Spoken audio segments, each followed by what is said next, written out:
বহুমূল্য প্রাণ আমাদের মধ্যে একজন অত্যন্ত প্রিয় এবং অত্যন্ত সমাদৃত শিল্পী, সে যেভাবে চলে গেল, দিস ইজ নট অ্যাকসেপ্টেবল। আমি কর্মবিরতিটা ঠিক সেইভাবে সমর্থন করতে পারি না, কারণ এটা একটা চালু প্রক্রিয়া। প্রত্যেকদিন লক্ষ লক্ষ দর্শক এটার জন্য অপেক্ষা করে বসে থাকেন।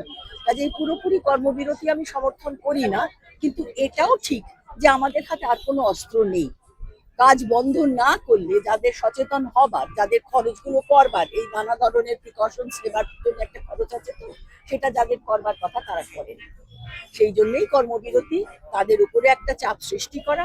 দেখা যাক কতদূর কি হয়, কার টনক নড়ে জানি না।